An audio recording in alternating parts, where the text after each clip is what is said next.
નમસ્કાર વિદ્યાર્થી મિત્રો, છેલ્લા લેક્ચરની અંદર આપણે વાયુમય દ્રાવ્ય જ્યારે પ્રવાહી દ્રાવકમાં દ્રાવ્ય થાય ત્યારે તેમની દ્રાવ્યતા અને દબાણ વચ્ચેનો સંબંધ દર્શાવતો હેનરીનો નિયમ વિશે વાત કરી.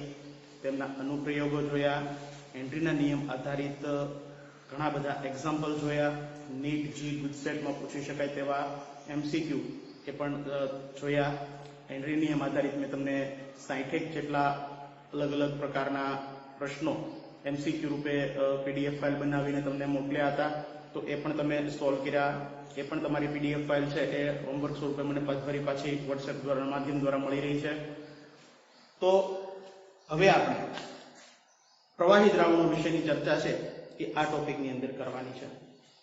પ્રવાહી દ્રાવણોમાં દ્રાવક તરીકે પ્રવાહી હોય છે. આપણે આગળ સ્ટાર્ટિંગમાં જોયું જ્યારે દ્રાવ્ય તરીકે ઘન, પ્રવાહી અને વાયુ હોઈ શકે. તો વાયુમય દ્રાવ્ય એ પ્રવાહી દ્રાવકમાં ચર્ચા પણ આપણે આગળ કરી, તો એ આપણે અહીંયા નથી કરવાની એમના વિશેની વાત. અહીંયા આપણે પ્રવાહી દ્રાવ્યની, પ્રવાહી દ્રાવકમાં જે ઓગળી અને જે પ્રવાહી દ્રાવણ તૈયાર થાય એમની ચર્ચા કરવાની છે.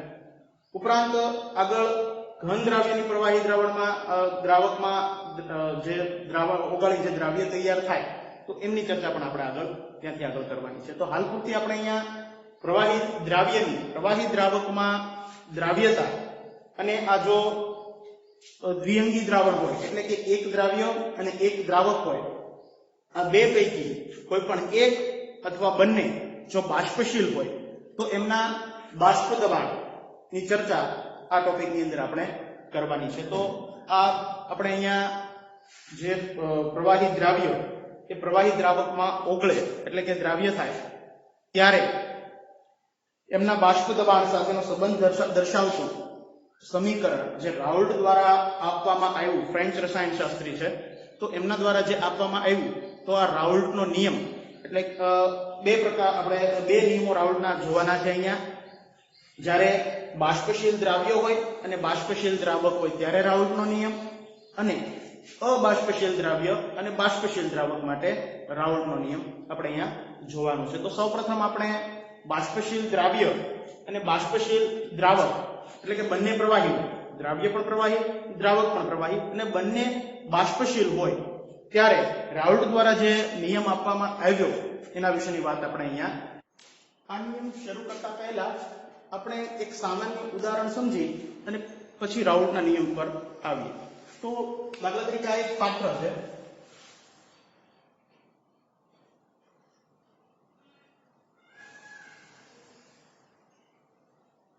આ પાત્ર ઉપરથી બંધ કરેલું છે.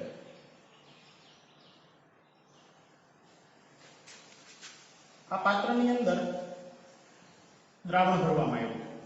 બાષ્પશીલ દ્રાવ્ય અને બાષ્પશીલ દ્રાવક બંનેને ભેગા કરી અને દ્રાવણ ભરવામાં આવ્યું. દાખલા તરીકે એ દ્રાવણ પાણી અને મિથેનોલ છે. અહીંયા પાણી દ્રાવક છે અને મિથેનોલ દ્રાવ્ય છે, પણ પાણી કરતા મિથેનોલ તે વધારે બાષ્પશીલ છે એટલે કે એનું ઉત્કલન બિંદુ નીચું હોવાથી તે બાષ્પશીલતા એની વધારે છે. બરાબર, તો એ ખાસ ખ્યાલ રાખવાનું છે. તો આપણે પાણી માટે ઘટક એક શબ્દ વાપરીએ અને મિથેનોલ માટે ઘટક બે શબ્દ વાપરીએ. તો અહીંયા બંને બાષ્પશીલ છે. અચળ તાપમાને આ બંને દ્રાવ્ય અને દ્રાવક બંને એ બાષ્પ સ્વરૂપે પાત્રમાં દ્રાવણની સપાટી પર જમા થશે. એટલે કે આ બંનેના ઘટકકણો એ પ્રવાહીમાંથી આવી રીતના પાત્રના ઉપરના ભાગે બંનેના ઘટકો જમા થશે. તો આવી રીતના પ્રવાહીમાંથી આ ઘટકો ક્યાં સુધી ઉપરના દ્રાવણની ઉપરના ભાગમાં જમા થશે, તો કે જ્યાં સુધી આ બંને વચ્ચે ઉપર રહેલા ઘટકકણો અને પ્રવાહીમાં રહેલા ઘટકકણો વચ્ચે સંતુલન નહીં સ્થપાય ત્યાં સુધી આ ક્રિયા શરૂ રહેશે. તો સંતુલન બાદ અહીંયા બાષ્પ દબાણ છે એ અચળ બની જશે, સ્થિર થઈ જશે એનું મૂલ્ય. તો આના વિશેની વાત છે એ આપણે અહીંયા કરવાની છે. તો પાણીને આપણે ઘટક 1 કહી દઈએ, મિથેનોલને ઘટક 2 કહી દઈએ. આ સિવાય પણ અન્ય ઉદાહરણો છે આપણે લઈ શકીએ, બંને બાષ્પશીલ હોવા જરૂરી છે. તો રાઉલ્ટ દ્વારા આ નિયમ આપવામાં આવ્યો. તો નિયમ એવું કહે છે કે પ્રવાહી દ્રાવણમાં, આ પ્રવાહી દ્રાવણ પ્રવાહી દ્રાવણમાં જે તે ઘટકોના બાષ્પ દબાણ એ જે તે ઘટકોના મોલ બાષ્પ દબાણ તેના મોલ અંશના સમપ્રમાણમાં હોય છે.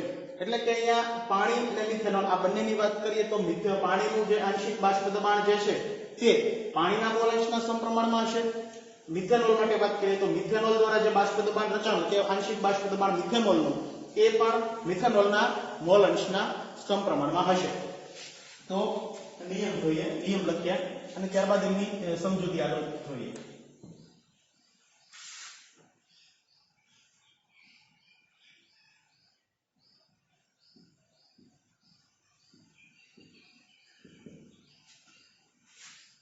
પ્રવાહી દ્રાવણમાં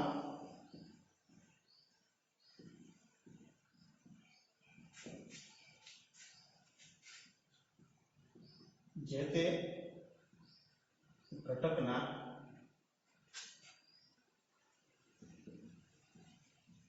આંશિક બાષ્પ દબાણ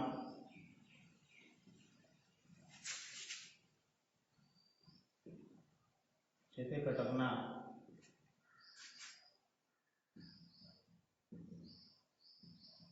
મોલ અંશના સમપ્રમાણમાં હોય છે.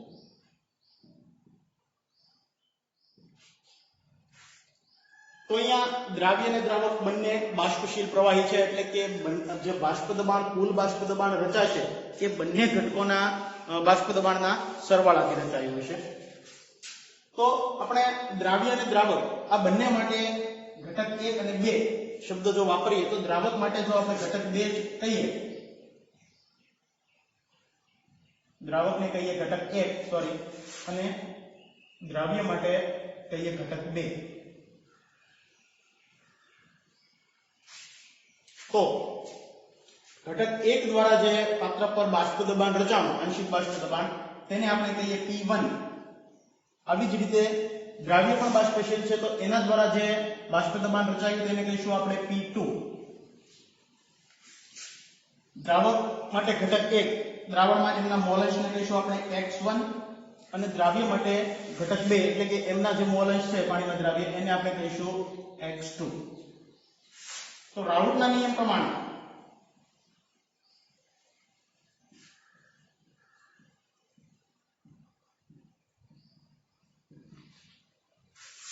રાઉટે જે વાત કરી તો આ દ્રાવક માટે જે બાષ્પ દબાણ છે આંશિક બાષ્પ દબાણ તેના મોલ અંશના સમપ્રમાણમાં હશે એટલે કે P1 ચલે છે X1 અને આવી જ રીતે દ્રાવ્ય માટે જો વાત કરીએ તો P2 ચલે છે X2. જો ચલનની નિશાની દૂર કરીએ તો અચળાંક મૂકવો પડે તો તેથી P1 બરાબર થશે અચળાંક P10 * X1. આવી જ રીતના P2 બરાબર થશે P20 * X2 જ્યાં P10 જ્યારે માત્ર દ્રાવક જ હોય એટલે કે માત્ર દ્રાવકનું જ જે પાત્રની અંદર બાષ્પ દબાણ રચાય છે તો એને આપણે શુદ્ધ ઘટકની વાત કરીએ છીએ. તો શુદ્ધ ઘટકનું બાષ્પ દબાણ છે એને આપણે P10 કહીશું અહીંયા. તો જ્યાં P10 એ શુદ્ધ ઘટક 1 નું બાષ્પ દબાણ છે અને આવી જ રીતે P20 એ શુદ્ધ ઘટક 2 નું બાષ્પ દબાણ છે.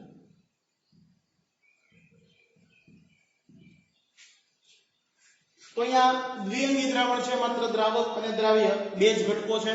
તો ડાલ્ટનના આંશિક દબાણના નિયમ મુજબ કુલ દબાણ એ જે તે ઘટકોના આંશિક દબાણના સરવાળા જેટલું હોય છે.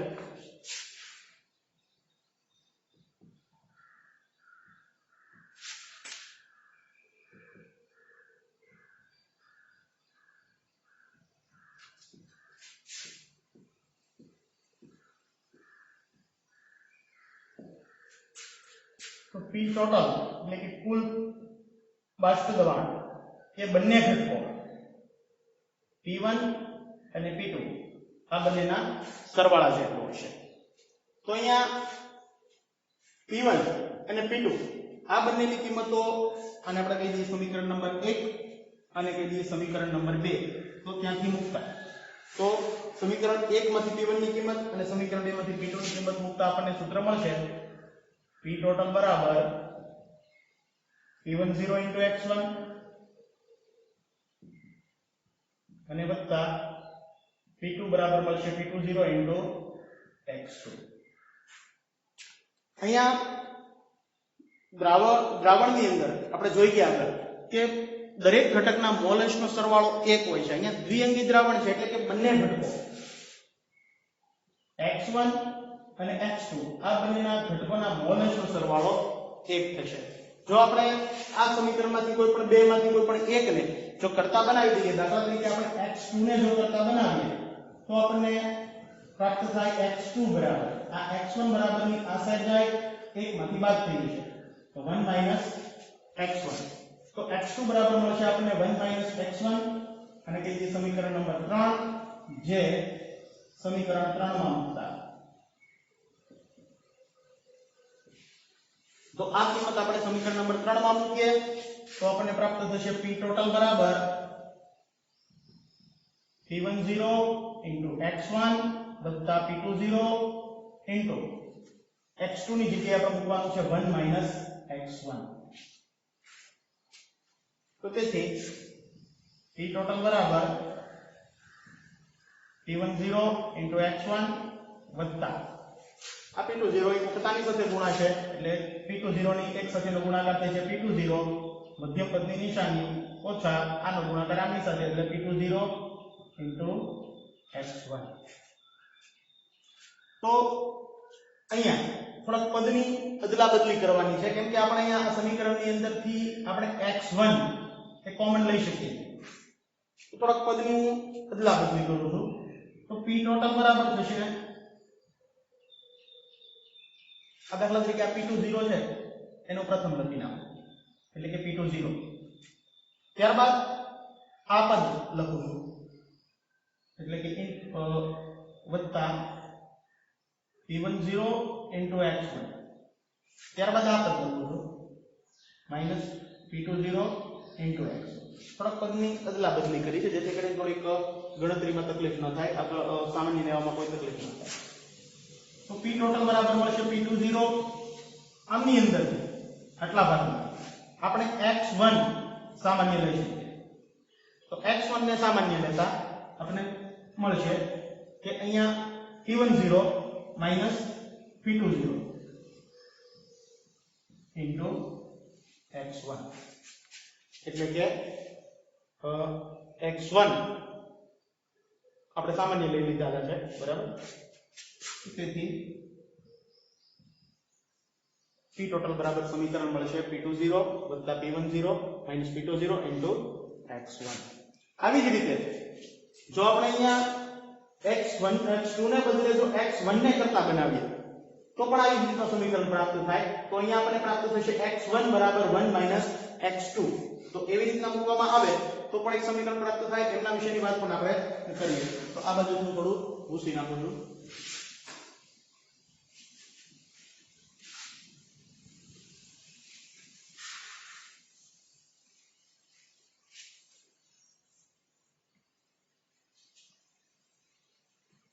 આપણ દ્રાવકના નિયમ માટેનું બાષ્પીભવન દ્રાવ્ય દ્રાવક માટેનું સમીકરણ છે. આવી જ રીતના આપણે અહીંયા x1 બરાબર x1 ને કરતા બનાવવાના છે. તો આપણે આ જ સમીકરણની અંદર કઈ રીતના કિંમત મળે જોવાની છે. તો P total બરાબર માત્ર એક સમજૂતી લખો તો ચાલશે. બોર્ડમાં એક્ઝામની અંદર કદાચ રાઉલ્ટના નિયમ વિશેની સાબિતી પૂછાય બાષ્પીભવન દ્રાવ્ય દ્રાવક માટે તો બંને લખવાની જરૂર નથી. આ લખો અથવા હું જે હવે સાબિતી કરું છું તે લખો તો ચાલશે. હું બંને સાબિતી તમને કરી દેખાડું છું. તો P total બરાબર અહીંયા x1 આપણે કિંમત લેવાની છે. અહીંયા x2 ને કરતા બનાવવાની છે. x1 ને જો કરતા બનાવી દઈએ તો આપણે કિંમત મળશે 1 x2.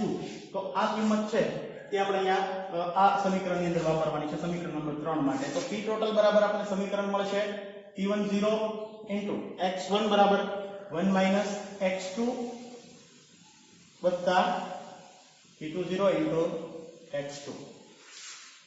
તો P ટોટલ બરાબર P10 નો x સાથે ગુણાકાર P10 થશે માઈનસ P10 નો x2 સાથેનો ગુણાકાર P10 ઇન્ટુ x2 થશે વત્તા P20 ઇન્ટુ x2 પદ આનું થશે. અહીંયા આ બંને પદને હું હેરફેર કરી નાખું, આ પદ અને આ પદ, તો થોડું સરળ રહે. તો P10 નામ રહેવા દઉં છું, આ પદને પ્રથમ લખું એટલે કે વત્તા P20 ઇન્ટુ x2, આ પદને ત્યારબાદ લખું માઈનસ P10 ઇન્ટુ x2. થોડીક ન કરો કદાચ સીધે સીધું લખી નાખો તો પણ કાંઈ ખોટું નથી. તો અહીંયા P ટોટલ બરાબર થશે P10 આમ રહેશે વત્તા આટલામાંથી x2 ને આપણે સામાન્ય કાઢી શકીએ તો થશે અહીંયા P20 વધશે, આ માઈનસ ને માઈનસ P10 અને જે આપણે x2 કોમન લીધા છે તો x2 ને ફરી પાછું આની સાથે નાની સાથે ગુણો તો ઉપલું પદ આવી જાય. તો આ સમીકરણ આના જેવું જ છે. તો આ બાષ્પશીલ દ્રાવ્ય અને દ્રાવક માટે રાઉલ્ટનો નિયમ દર્શાવતું સમીકરણ છે. તો આ બંનેને આપણે કહી દઈએ સમીકરણ નંબર 4 અને આને કહીએ સમીકરણ નંબર 5. તો આ સમીકરણ પરથી આપણે ત્રણેય તારણો છે એ કાઢી શકીએ છીએ. તો એ તારણો વિશે વાત કરીએ.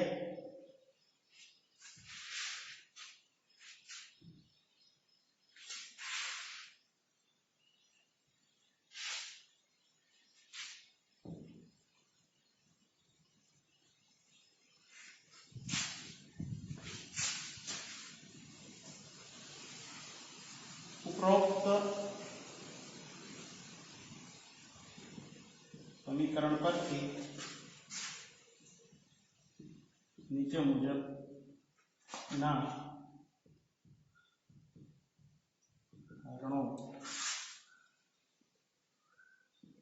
કાઢી શકાય. પહેલું તારણ, તો એક સમીકરણ પૂછી નાખ્યું છે. આ સમીકરણ આધીન જ માત્ર આપણે હવે વાત કરીએ. તો અહીંયા દ્રાવણનું કુલ દબાણ એ ઘટક 1 અથવા ઘટક 2 પૈકી બેમાંથી કોઈ પણ એકના મોલ અંશ સાથે જ આપણે સંબંધિત કરી શકીએ છીએ, બંને સાથે સંબંધિત નથી કરી શકતા. જુઓ અહીંયા સમીકરણની અંદર માત્ર x2 જ છે, x1 ક્યાંય જોવા નહીં મળે. આવી જ રીતના આપણે જે પેલું સમીકરણ ભૂસી નાખ્યું એમાં માત્ર x1 જોવા મળતા હતા તો x2 નહોતા જોવા મળતા. એટલે કે બે પૈકી માત્ર એક સાથે જ આપણે એનો સંબંધ છે એ દર્શાવી શકીએ છીએ. તો કુલ દબાણ દ્રાવણનું કુલ દબાણ ને દ્રાવણના કુલ દબાણ એટલે કે P ટોટલ ને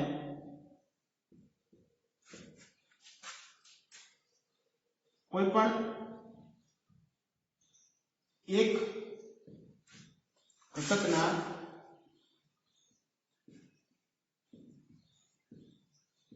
મોલ અંશ સાથે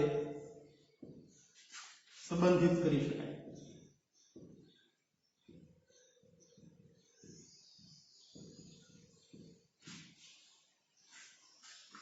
આ પ્રથમ તારણ. ત્યારબાદ બીજા તારણ વિશે વાત કરીએ. તો અહીંયા P ટોટલ, અહીંયા P10 P20 P10 જેમ આખો રાઉન્ડ ભાગ કર્યો છે તે અચળાંકોનો બનેલો છે. એટલે કે P ટોટલ એ x2 ના સમપ્રમાણમાં છે. જો આને આપણે અચળાંક ગણી નાખીએ તો આપણે કહી શકીએ કે P ટોટલ ચલે છે x2. એટલે કે અહીંયા દ્રાવણનું કુલ દબાણ એ ઘટક 2 અથવા ઘટક 1 ના મોલ અંશના સમપ્રમાણમાં છે.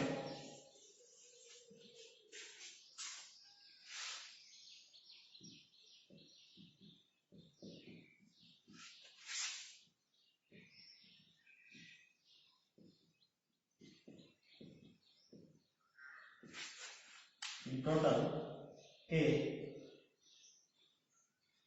આ સમીકરણ આધારિત વાત કરો તો x2 લખી શકીએ, આગળના સમીકરણ વાત કરીએ તો x1 લખી શકીએ. તો દ્રાવણનું કુલ બાષ્પ દબાણ એ ઘટક 2 માટે ના મોલ x2 ની વાત કરી દઈએ. આમ તો અહીંયા x2 ના સમપ્રમાણમાં છે। આવી જ રીતના આગળના સમીકરણની વાત કરો તો અહીંયા x1 લઈ શકીએ કે કુલ બાષ્પ દબાણ એ ઘટક x1 ના સમપ્રમાણમાં। ત્યારબાદ ત્રીજું કે દ્રાવણનું કુલ બાષ્પ દબાણ એ ઘટક 1 ના મોલન્સના વધારા પ્રમાણે વધે કે ઘટે છે।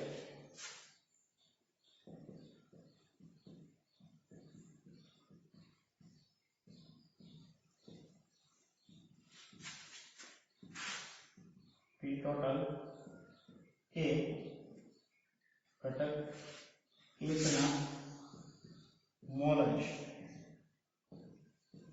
તથા x1 ના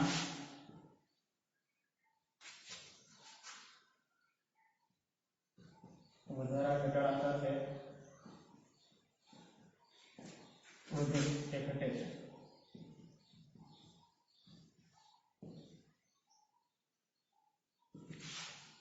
તો સ્વાભાવિક છે કે x1 ના મૂલ્યમાં ફેરફાર થાય તો x2 ના મૂલ્યમાં પણ ફેરફાર થવાનો છે। તો એવી રીતના x1 x2 ના મૂલ્યમાં ફેરફાર થશે તો બાષ્પ દબાણમાં પણ વધારો ઘટાડો જોવા મળશે। તો આવી રીતે આપણે આ ત્રણ તારણો એ રાઉલ્ટના નિયમ પરથી ના સમીકરણ પરથી આપણે કાઢી શકીએ છીએ।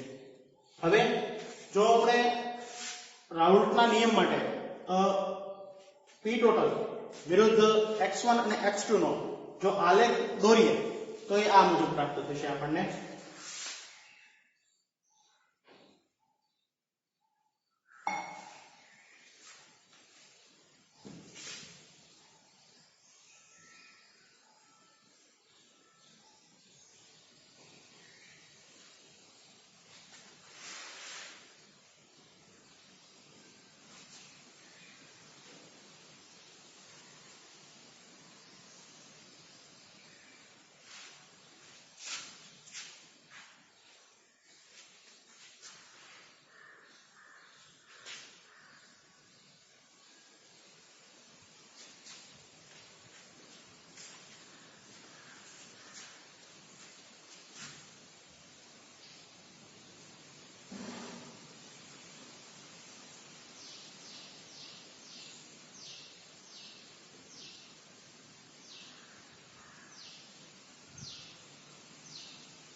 જો x2 વિરુદ્ધ બાષ્પ દબાણનો આલેખ દોરીએ તો એ આ મુજબ પ્રાપ્ત થાય। અહીંયા x2 ની કિંમત છે 0 અને અહીંયા જતા થશે x2 બરાબર 1। તો જ્યારે x2 બરાબર 1 થાય ત્યારે એનું બાષ્પ દબાણ તો એને આપણે કહીશું P20।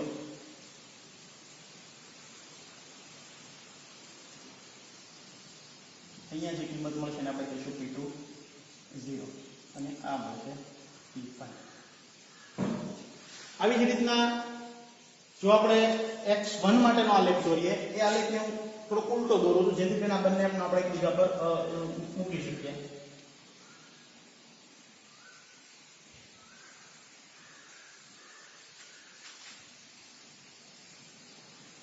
અહીંયા લઈશું આપણે x1 બરાબર 0 અને અહીંયા આવતા થશે x1 બરાબર 1। તો x1 બરાબર 1 એ આપણે લઈશું દબાણ P છે x1 અહીંયા આવતા આ થશે P10 જેટલું અને લઈશું આપણે P1 અહીંયા હશે P2। તો અહીંયા P20 એના માટે બાષ્પ દબાણ વધારે છે, P10 માટે બાષ્પ દબાણ ઓછું છે કારણ કે P20 એ ઘટક 2 એ ઘટક 1 કરતા વધારે બાષ્પશીલ હતો તો એમનું બાષ્પ દબાણ પણ વધારે હશે શુદ્ધ ઘટકનું। તો હવે આ બંને આલેખોને જો એકબીજા પર આપણે રાખી દઈએ બરાબર અહીંથી લઈને આના પર રાખી દઈએ તો આ આલેખ આપણને આ રીતનો પ્રાપ્ત થશે।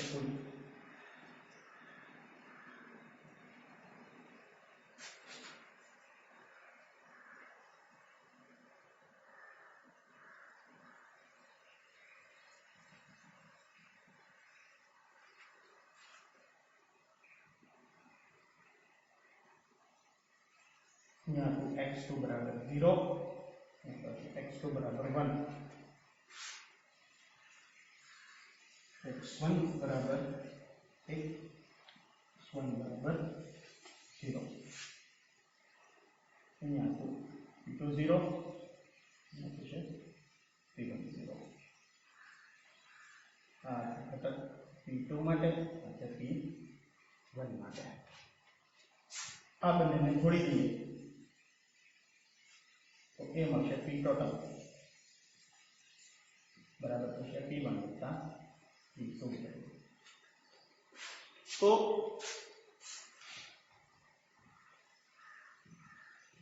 આવી રીતના આપણને આલેખ આખો પ્રાપ્ત થશે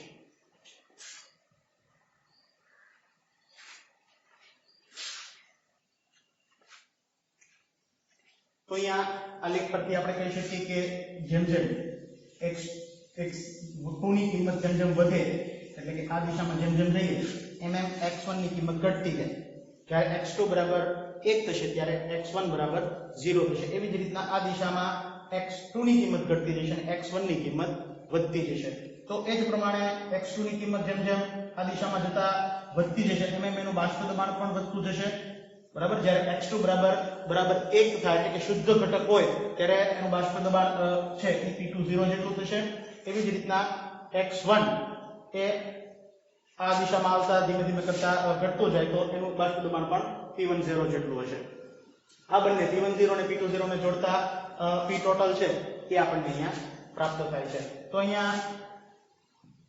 અહીં p1 અને p2 વિરુદ્ધ x1 અને x2 નો આલેખ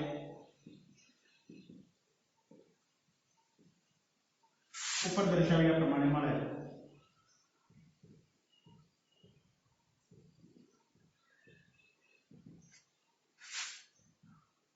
અહીં p ટોટલ વિરુદ્ધ x2 નો આલેખ પણ રેખીય મળે તો આપણે x2 વિરુદ્ધ p ટોટલ નો આલેખ દોરીએ તો એ પણ આપણને રેખીય પ્રાપ્ત થાય છે અહીં p ટોટલ નું નિમ્નતમ મૂલ્ય જેમાં p ટોટલ નું નિમ્નતમ મૂલ્ય એટલે કે ઓછામાં ઓછું મૂલ્ય p1 0 છે અને મહત્તમ મૂલ્ય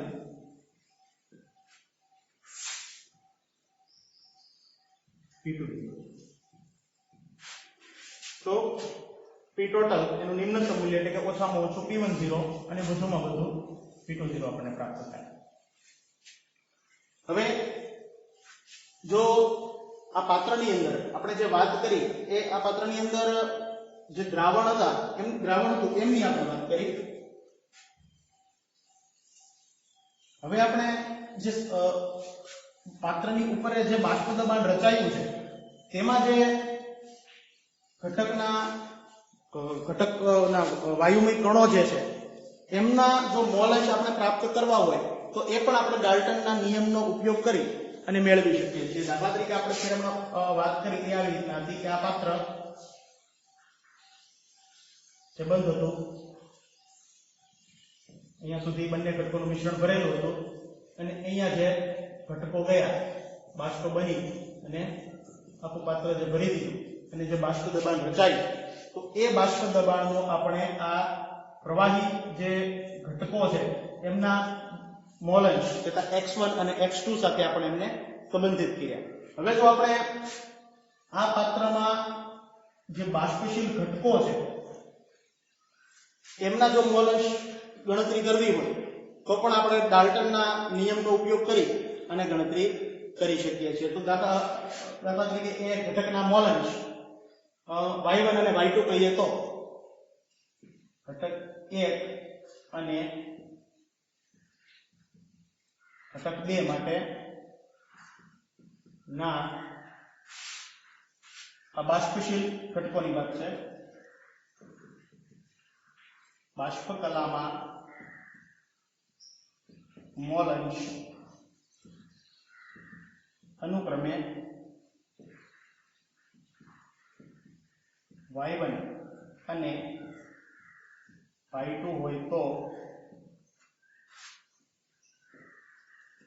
તેમનું મૂલ્ય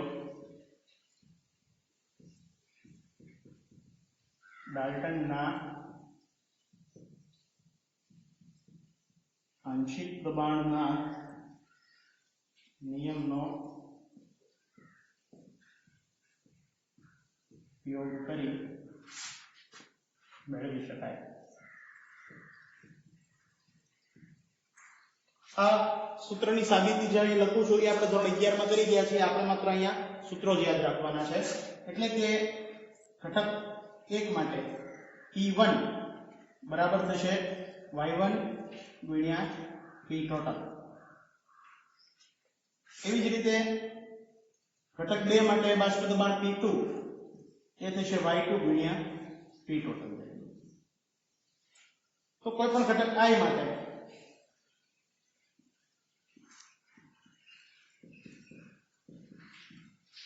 એમનું દબાણ એટલે કે Pi બરાબર થશે yi into P ટોટલ.